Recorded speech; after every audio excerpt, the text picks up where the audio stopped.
Shohei Ohtani.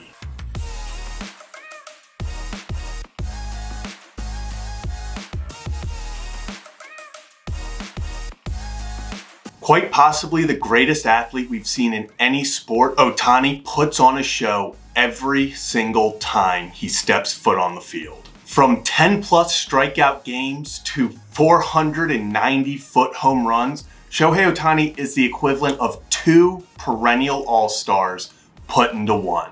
So it begs the question, what would you give up for Shohei Ohtani? Now, as the trade deadline approaches, more and more teams are starting to reach out about Shohei. While all the normal suspects, the big markets, are always thrown in the mix, there's one dark horse who keeps coming up.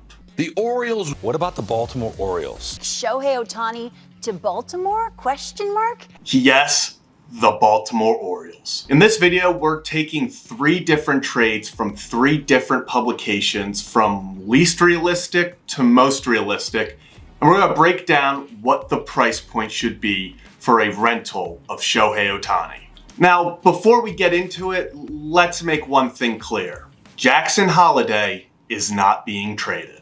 Now, the first trade we have was presented by Fansided, and I'm not gonna lie, I see 0 chance of this trade happening. In this trade, the Orioles get Shohei Ohtani and Anthony Rendon for Colton Cowser, Joey Ortiz, Kyle Bradish, and Ramon Urias. So let's start with the obvious. First, I see no way that a cheaper ball club like the Baltimore Orioles would ever take on the worst contract in the sport in Anthony Rendon. It just doesn't make sense with how they do business. My biggest issue isn't necessarily with Colton Cowser or Joey Ortiz being in it. I think there's a very good chance if this trade happens that one of those or both could be involved.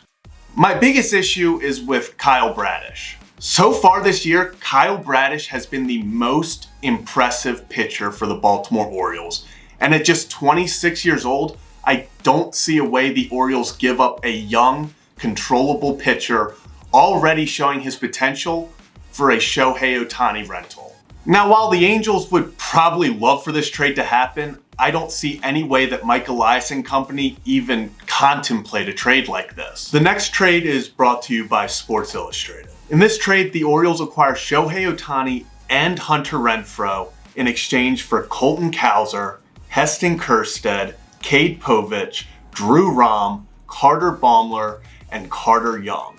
Now, my biggest issue with this trade is the Orioles have a log jam of middle infield prospects, and this trade doesn't help that situation at all. Now, while the Orioles are going to have to be willing to part ways with very good prospects, I think they try to stay away from getting rid of outfielders because they need them right now. Especially with the injury to Cedric Mullins, this is the time where the Orioles need outfield help and necessarily can't afford to just get rid of it. Now, while I like this trade more than the last one, I just simply don't see a way that the Orioles make this trade knowing that they have to get rid of middle infield prospects, and it wouldn't be accomplishing that while also taking away a major strength of the system. And now for the final and most realistic trade I've seen. The Orioles get Shohei Ohtani for Joey Ortiz, Connor Norby, DL Hall, Dylan Beavers, and Kyle Stowers. I think this trade makes sense for both sides.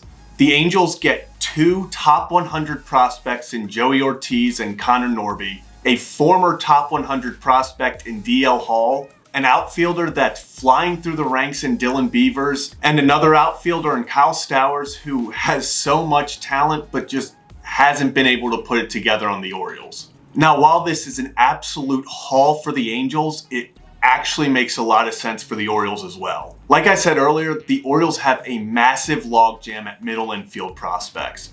With Gunnar Henderson and Jordan Westburg already on the team and number 1 prospect Jackson Holliday, the Orioles need to get rid of some of these logjam players. In this trade, the Orioles give up a lot of value that actually plays towards their system's strengths, and it honestly doesn't leave them in a bad position going forward. So do I think the Orioles will trade for Shohei Ohtani? No. But if the Angels become dead set on selling Shohei Ohtani, it would be stupid for them not to call up the number 1 system in all of Major League Baseball. So let me know your thoughts on these trades, which one was your favorite, and what you personally would give up for Shohei Ohtani. We'll see you next time.